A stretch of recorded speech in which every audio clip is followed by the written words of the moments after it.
Cameraman focus करो, हमारा DJ आ रहा है। वाह भाभी जी, सच में आपका डीजे आ रहा है। तो भाभी जी कौन सा सॉन्ग बजेगा आपके डीजे में? लो फिर सुनो देवर जी, तड़कता भड़कता सॉन्ग। बिहारी म्यूजिक गोरौल चौक वैशाली।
भाभी जी नमस्ते देवर जी, आज यहाँ कैसे आना हुआ?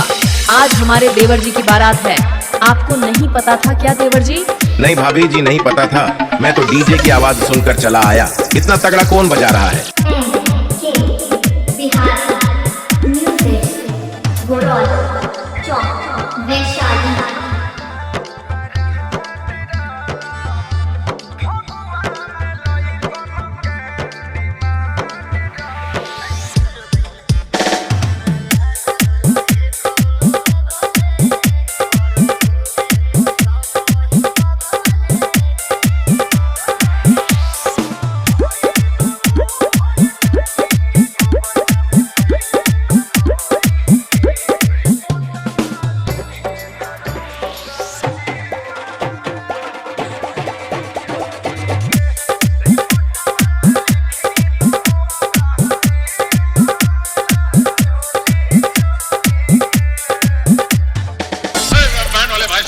क्या है कि हमारी मीना यहाँ के ऊपर रहती हैं, उसका पता मालूम नहीं। आप थोड़ा बाजा बजाएंगे हैं वैसे बात में।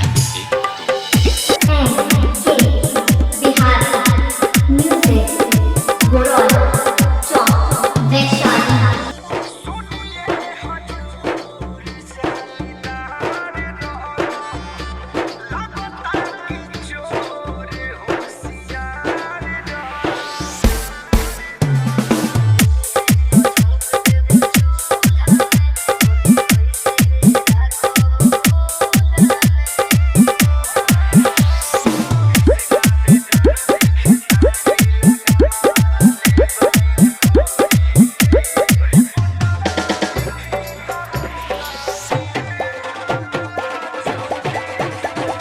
एक गाना लगवा के आती हूँ क्योंकि लोग डांस करना चाहते हैं।